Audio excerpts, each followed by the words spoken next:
नमस्कार विद्यार्थी मित्रांनो, तुमचं MPSC ॲस्पिरंट या चॅनलवर स्वागत आहे। आज आपण रिझर्व्ह बँक ऑफ इंडिया म्हणजेच RBI माहिती आपण सगळी पूर्ण पाहणार आहोत।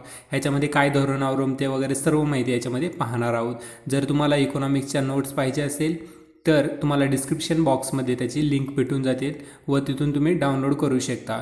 तर हा आज आपलं 9वं लेक्चर आहे। ह्या सिरीजमधलं 9वं लेक्चर आज आपलं आहे। त्याच्यामध्ये रिझर्व्ह बँक ऑफ इंडिया म्हणजेच RBIचं आपल्याला माहिती पाहिजे आहे। तर चला तर सुरुवात करूया। RBI ॲक्ट 1934 नुसार RBIची स्थापना 1 एप्रिल 1935ला झाली। RBIची स्थापना 1 एप्रिल 1935ला झाली। तर RBIची स्थापना खाजगी क्षेत्रात म्हणून खाजगी भागधारकांची बँक म्हणून झाली होती। अगोदर ज्यावेळेस 1935ला हिची स्थापना झाली त्यावेळेस खाजगी भागधारकांची बँक म्हणून हिची स्थापना झाली होती। त्यावेळेस तिचे जे भागभांडवल होतं ते 5 कोटी रुपये एवढं त्यावेळेस त्याचं भागभांडवल होतं। प्रत्येक भागाची किंमत त्यावेळेस 100 रुपये होती। म्हणजे ज्यावेळेस 1935ला RBI स्थापन झाली त्याचे भागभांडवल 5 कोटी होतं व तिच्या भागाची किंमत एका भागाची किंमत 100 रुपये होती। सुरुवातीला ही बँक भारत व ब्रह्मदेशासाठी काम करत होती। 1935ला ज्यावेळेस RBI स्थापन झाली, परंतु 1937ला ब्रह्मदेश भारतापासून अलग होऊन ब्रह्मदेश तयार झाला। म्हणजे ब्रह्मदेश तयार झाल्याच्या नंतर जो देश तयार झाला त्याची व भारताची दोन्हींची मिळून ही बँक काम करत होती। 1942-45 पर्यंत ही बँक म्हणजेच ब्रह्मदेशाची बँक म्हणून सुद्धा काम करत होती। RBI सार्वजनिक मालकीकडे हस्तांतरण कायदा 1948 संमत केला व 1 जानेवारी 1949ला RBIचे राष्ट्रीयकरण करण्यात आलं।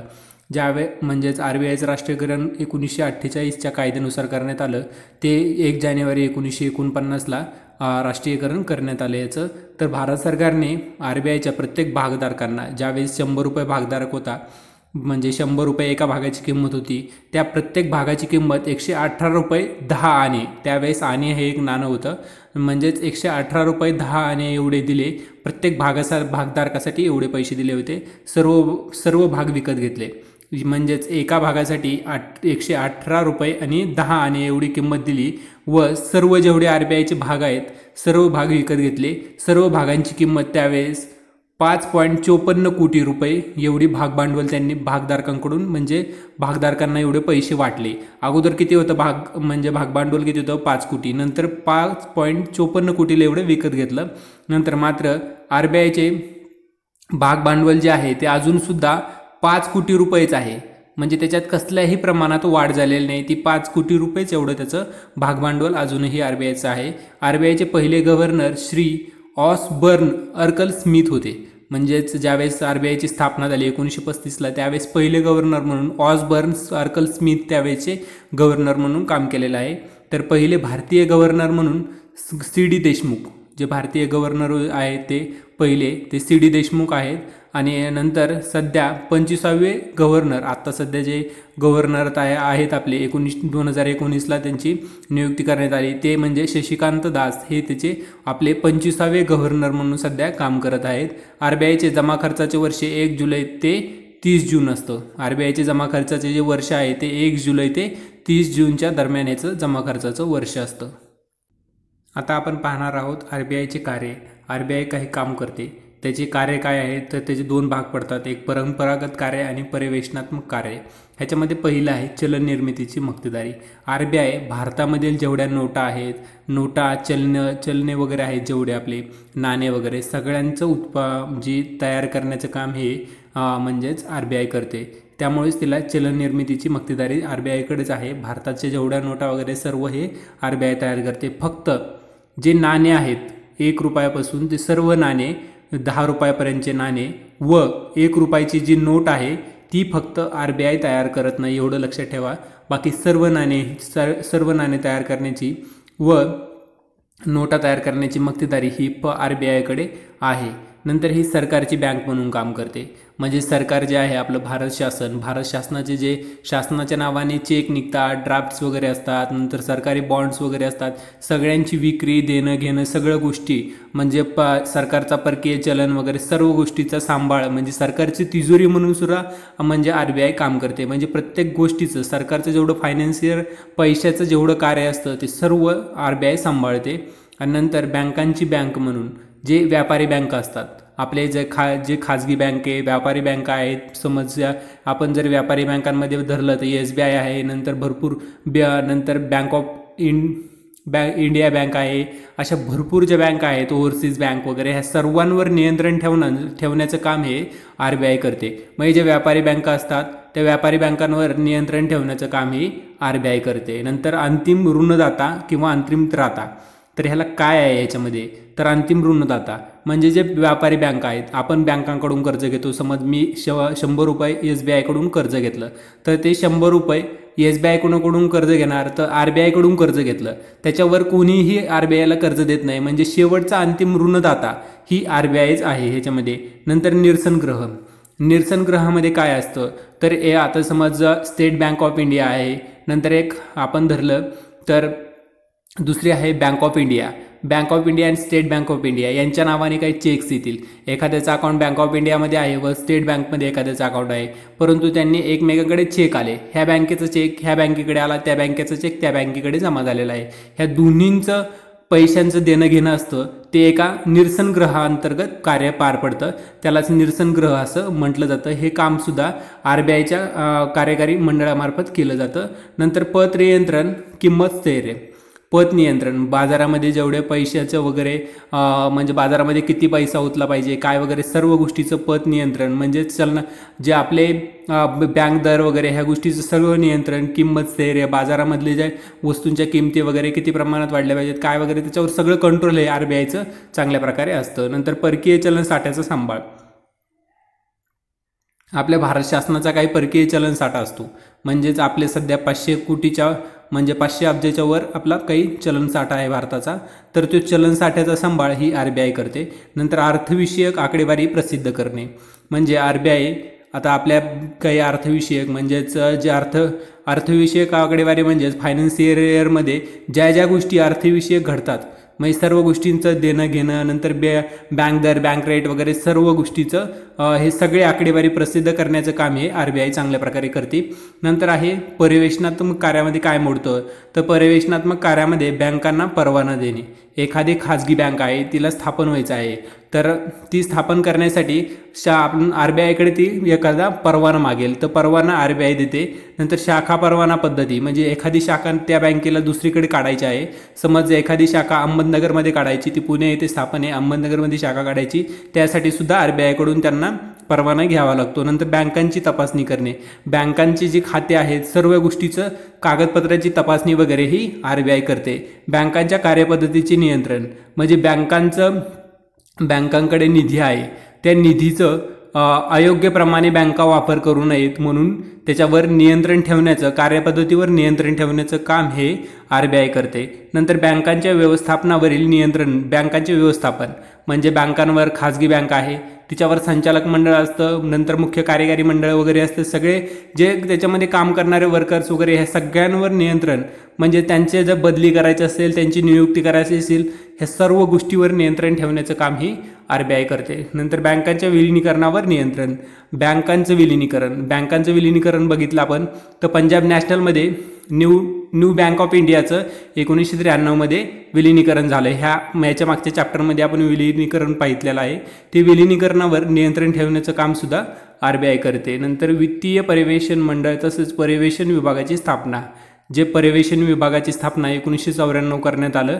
हे पुढचं आहे प्रवर्तनात्मक कार्य, आपण ते मागचे कार्य पाहितले. ह्याच्यानंतर पुढचं आहे प्रवर्तनात्मक कार्य. ह्याच्यामध्ये काय आहे, व्यापारी बँक व्यवसायाचे प्रवर्तन. व्यापारी बँक व्यवसायाचे प्रवर्तन म्हणजे काय, तर बँकांवर एखादा बँक आहे, बँकेवर CRR, SLR वगैरे हे सर्व गोष्टीचं नियंत्रण आणि त्याच्यानुसार लोकांना बँकेकडे कसं आकर्षण करता येईल अशी यासाठी काही योजना आखल्या जातात. या योजनांचं चांगल्या प्रकारे राबवणूक करणं, हे व्यापारी बँकांना समजून सांगणं वगैरे ह्या सर्व गोष्टी म्हणजे ह्याच्यामध्ये प्रवर्तनमध्ये येतात, ह्या व्यापारी बँकांचं प्रवर्तनमध्ये येतात. नंतर आहे सहकारी बँक व्यवसायाचे प्रवर्तन. सहकारी बँक व्यवसायाच्या प्रवर्तनामध्ये RBI ही प्रत्यक्ष किंवा अप्रत्यक्षपणे सहकारी बँकेला मदत करत असते आणि त्याच्यानुसार काय सहकारी बँकेचं प्रवर्तन घडून आणलं जातं, त्यांना काही सुविधा वगैरे निर्माण केल्या जातात ह्याच्यातून. नंतर कृषी व ग्रामीण पत पुरवठ्याचे प्रवर्तन, म्हणजेच कृषी व ग्रामीण पत पुरवठा म्हणजे तुम्ही अग्रक्रम क्षेत्र पुरवठा, कर्ज पुरवठा पाहितला आहे, ह्याच्या मागच्या लेक्चरमध्येच आपण त्याबद्दल मी तुम्हाला सांगितलं आहे. तर तशा प्रकारे भरपूर सुविधा देऊन कसं ग्रामीण क्षेत्रामध्ये वगैरे कशा प्रकारे कर्ज पुरवठा होईल हे सर्व गोष्टीचे प्रवर्तन ह्या अंतर्गत होतं। नंतर औद्योगिक वित्त पुरवठ्याचे प्रवर्तन, जर इंडस्ट्रीयल एरिया आहे, इंडस्ट्रीयल एरियामध्ये कर्ज वगैरे द्यायचं आहे, त्यासाठी IFCI, नंतर IDBI, SFC, ISIDC, नंतर CDB वगैरे अशा प्रकारे बँके स्थापन करण्यात आलेले आहेत। ह्या बँके कशासाठी स्थापन करण्यात आलेल्या आहेत? इंडस्ट्रीयल एरियासाठी कर्ज पुरवठा करण्यासाठी ह्या बँके स्थापन करण्यात आलेल्या आहेत। तर ह्या बँकांबद्दल माहिती आपण पुढच्या लेक्चर म्हणजेच काही 2-3 लेक्चर सोडून येईलच, त्याच्याशी संबंधित माहिती आपण घेणार आहोत। नंतर निर्यात वित्त पुरवठ्याचे प्रवर्तन, जे निर्यात केली जाते, एखाद्या मालाची निर्यात करण्यासाठी काही वित्त पुरवठा लागत असतो, तर ते वित्त पुरवठ्याची करण्यासाठी तुम्हाला माहीतच असेल की एक्झिम बँकेची स्थापना करण्यात आलेली आहे।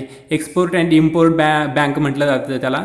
तर त्या बँकेची स्थापना 1982ला करण्यात आलेली आहे। ती फक्त निर्यात वित्त पुरवठा करण्यासाठी बँकेची स्थापना करण्यात आलेली, त्या अंतर्गत विविध सुविधा दिल्या जातात व त्या निर्यात वित्त पुरवठ्याचे प्रवर्तन घडून आणलं जातं। अशा प्रकारे हे प्रवर्तन कार्य आहेत बँकेचे। पुढचा टॉपिक आहे आपले RBIचे पत नियंत्रणाची साधने। तर RBI बाजारामधील जे किमती आहेत ते किमतींचं नियंत्रण ठेवण्यासाठी, बाजारावरच्या किमतींचं नियंत्रण ठेवण्यासाठी RBI ही मौद्रिक धोरण जाहीर करते। हे मौद्रिक धोरण RBI जाहीर करते। तसंच जे शासन असतं आपलं भारत सरकार, ते RBI म्हणजेच राजकोषीय धोरण जाहीर करतं, म्हणजेच त्याला वित्तीय धोरण असं सुद्धा म्हटलं जातं। तर हे अशा प्रकारे धोरण राबवून बाजाराच्या किमतींवर नियंत्रण ठेवलं जातं। तर RBIमध्ये मौद्रिक धोरण जे जाहीर करते त्याच्यामध्ये काही हे आहेत, म्हणजेच मौद्रिक धोरण जाहीर करण्यासाठी काही नियम आहेत। त्याच्यामधली संख्यात्मक साधनांचा वापर केला जातो काही, आणि काही गुणात्मक व विभेदात्मक निवडक साधनांचा ह्याच्यामध्ये वापर केला जातो। त्याच्यामध्ये पहिलं आहे संख्यात्मक साधनामध्ये बँक दर धोरण। बँक दर धोरण काय असतं? समज एखादी व्यापारी बँक आहे, XYZ ही व्यापारी बँक आहे, तिने RBI कडून काही कर्ज घेतलं, आणि जे कर्ज घेतलं आहे RBI कडून, ज्या व्याजदराने घेतलं आहे त्या दरालाच बँक दर असं म्हटलं जातं। जर RBI कडून कर्ज तिने 7 रुपये दराने घेतलं तर ग्राहकांना ती कर्ज 9 रुपये दराने देते, कारण त्याच्यामध्ये त्यांना त्याच्यामध्ये अंतर असतं, म्हणजे 7 रुपये 9 रुपयामध्ये जे अंतर असतं त्याच्यामधून त्यांना फायदा करून थोडासा घ्यावा लागतो। आणि त्याच्यानंतर पुढचं आहे रोख निधीचे बदलते प्रमाण। ह्याच्यामध्ये 2 प्रकार पडतात, एक आहे रोख राखीव प्रमाण आणि दुसरा आहे वैधानिक रोखता प्रमाण। रोख राखीव प्रमाणामध्ये CRRलाच काय म्हणतात? कॅश रिझर्व्ह रेशो म्हटलं जातं याला, आणि खालच्याला म्हणलं जातं SLRला स्टॅच्युटरी लिक्विडिटी रेशो असं म्हटलं जातं याला। आणि ह्याच्यामध्ये जे कॅश रिझर्व्ह रेशो असतो त्याच्यामध्ये काय असतं तर बँक आहे, बँकेकडे 100 रुपये कुणीतरी ठेवायला दिले, म्हणजे त्याच्यावर ठेवली त्यांनी 100 रुपये, तर 100 रुपयामधले 4% म्हणजे 4 रुपये हे बँकेला म्हणजेच आपल्या जर SBIला 4 रुपये हे RBIकडे 4 रुपये ठेवावं लागतात। का? तर त्या पैशांचे बुडवणूक होऊ नये म्हणून, त्या पैशांचं दुसरं काही गोष्टी होऊ नयेत म्हणून, बँक बुडू नये म्हणून ते 4 रुपये सांभाळून ठेवले जातात। कुणाकडे? तर हे RBIकडे सांभाळून ठेवले जातात। हे वैधानिक रोखता प्रमाण। वैधानिक रोखता प्रमाण काय असतं? SLR काय असतो? SLRमध्ये काय असतं? 100 रुपये आलेले आहेत बँकेकडे, व्यापारी बँकेकडे 100 रुपये आले, त्याच्यापैकी 25 रुपये हे बँकेला स्वतःकडेच ठेवावं लागतात, आणि ह्या जे स्वतःकडे बँकेला ठेवलेले आहेत त्याच्यामध्ये ते कॅश ठेवू शकतात, नंतर ट्रेझरी बिलामध्ये ठेवू शकतात, सरकारी बॉन्ड्समध्ये ठेवू शकतात, नंतर परकीय चलनामध्ये सुद्धा हे पैसे ठेवू शकतात, आणि ते नक्की ठेवावंच लागतं। नाहीतर जर बँक बुडाली तर ग्राहकांचे पैसे वापस कसे करणार? त्याच्यातून हे पैसे माघारे दिले जातात, त्याच्यामुळे हा निधी ठेवलाच जातो। नंतर आहे खुल्या बाजारातील रोख्यांची खरेदी विक्री, म्हणजेच खुल्या बाजारामध्ये रोखे विकले जातात। जर त्याला ट्रेझरी बिले असे म्हटलं जातं, सरकारी बॉन्ड्स असतात। जे ट्रेझरी बिल असतात ते अल्पकालिक असतात, तर सरकारी बॉन्ड्स हे दीर्घकालिक असतात। दीर्घकालिकला सरकारी बॉन्ड्स म्हटलं जातं, आणि जे ट्रेझरी बिल आणि सरकारी बॉन्ड्स हे केंद्र सरकार जाहीर करतं, म्हणजेच केंद्र सरकार वापर करू शकते याचा, परंतु राज्य सरकार फक्त सरकारी बॉन्ड्सचाच वापर करू शकतं। ह्याच्यामध्ये ह्या जे खुले बाजारात रोख्यांची खरेदी विक्री होती ही दर बुधवारी RBI अंतर्गत दर बुधवारी केली जाते। नंतर रेपो, रिव्हर्स रेपो, त्यालाच रेपो आणि रिव्हर्स रेपोला काय असतं? अल्पकालिक, म्हणजेच त्यालाच आपण असं म्हणूया एका दिवसासाठी कर्ज घेतलं जातं। RBI कडून ज्यावेळेस एखादी व्यापारी बँक एका दिवसासाठीच कर्ज घेते त्यावेळेस ओव्हरनाईट कर्ज असं त्याला म्हटलं जातं, फक्त एका दिवसासाठी, म्हणजेच ओव्हरनाईट कर्ज म्हणतात, तर ओव्हरनाईट रेपो रेट म्हणतात त्याला। नंतर जर SBIने RBI कडून एका दिवसासाठी कर्ज घेतलं तर तो जे दराने घेतलं जातं त्यालाच रेपो दर म्हटलं जातं। आणि नंतर RBIने जर SBI कडून काही म्हणजे कर्ज घेतलं RBIने का तर बाजारामधल्या किमतीचं स्थैर्य निर्माण करण्यासाठी जर कर्ज घेतलं तर RBIला ज्या दराने बँकेला व्याजदर म्हणजे ज्या दराने पैसे द्यावे लागतील त्या दरालाच रिव्हर्स रेपो दर असं म्हटलं जातं। नंतर आहे marginal standing facility. Marginal standing facility काय आहे तर हा आपण याच्यामध्ये SLR पाहितला आहे। SLR मध्ये 25% आपण म्हटलं की बँकेला स्वतःकडेच ठेवावं लागतात। 25%मध्ये जर बँकेला काही पैशाची अर्जंट गरज आहे, खूप गरज आहे, अशा वेळेस बँकेला RBI कडून परवानगी घेऊन त्या जे आपले SLR मध्ये पैसे ठेवलेले आहेत त्या SLR मधले काही पैसे वापरता येतात व त्या पैशाला काही व्याजदर लागतो। त्या व्याजदरालाच मार्जिनल स्टँडिंग फॅसिलिटी असे RBIला व्याजदर द्यावं लागतं, त्यालाच मार्जिनल स्टँडिंग फॅसिलिटी असं म्हटलं जातं। नंतर आहे गुणात्मक विभेदात्मक निवडक साधने। त्याच्यामध्ये काय येतं, कर्ज रक्कम व तारण यातील गाळा ठरवणे। म्हणजे जी कर्ज रक्कम आहे, समज मी एखाद्याला 100 रुपये कर्ज दिलं तर ते कर्ज द्यायच्या वेळेस बँकेला जर बँकेने एखाद्याला 100 रुपये कर्ज द्यायचं आहे, परंतु ते कर्ज देण्याच्या वेळेस त्यांच्याकडून काहीतरी वस्तू म्हणजे गहाण ठेवून घ्यावी लागते। त्या वस्तूची किंमत जर 120 रुपये असेल म्हणजेच 20 रुपये त्याच्यामधला गाळा असेल, म्हणजेच त्याचं तारण वस्तूचा गाळा 20 रुपये ठरलेला असेल तर 100 रुपयेच फक्त कर्ज द्यायचं, 20 रुपयाचं त्यावरच्या कर्ज द्यायचं नाही। अशा प्रकारे त्याला गाळा ठरवणे असं म्हटलं जातं। नंतर आहे उपभोग कर्जाचे नियंत्रण। जे उपभोग कर्ज असतं म्हणजेच ग्राहकांना गाडी घेण्यासाठी काही वस्तू घेण्यासाठी जे कर्ज दिलं जातं त्याला उपभोग कर्ज म्हणतात।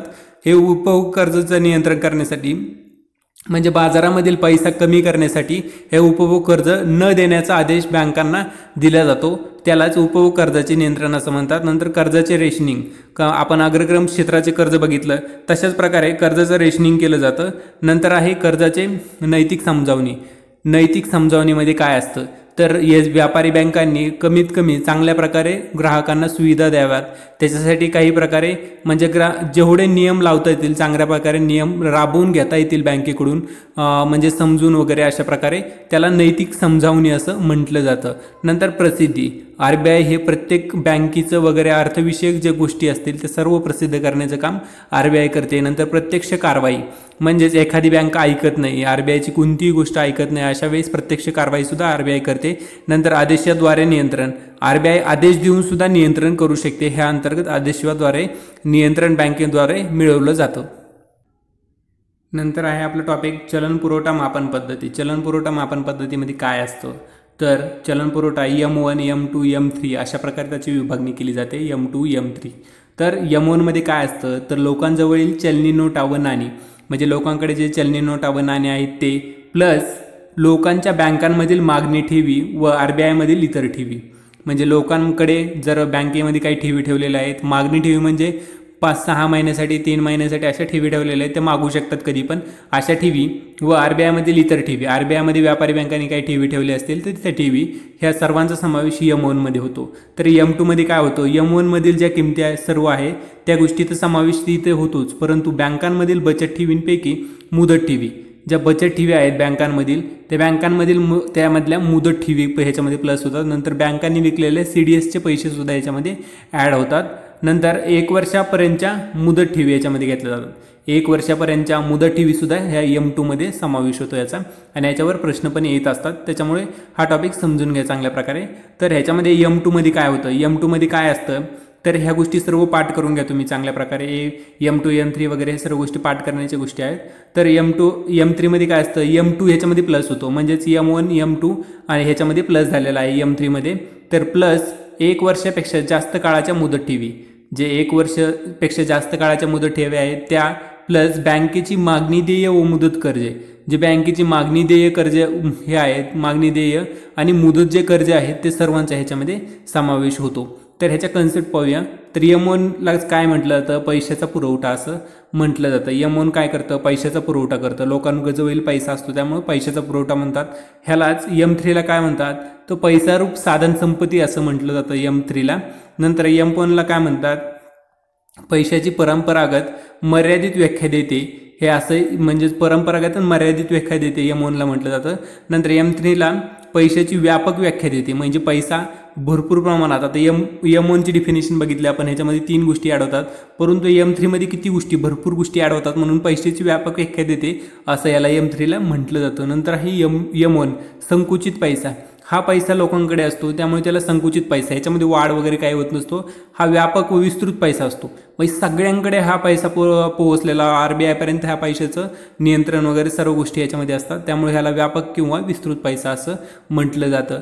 तर मी तुम्हाला अशा प्रकारे सर्व पॉईंट RBI बद्दलचे समजून सांगण्याचा प्रयत्न केला आहे. जर तुम्हाला व्हिडिओ आवडला तर लाईक करा, कमेंट करा आणि चॅनलला सबस्क्राईब करा, म्हणजेच तुम्हाला अशा प्रकारे व्हिडिओची सिरीज भेटून जाईल. तर थँक्यू.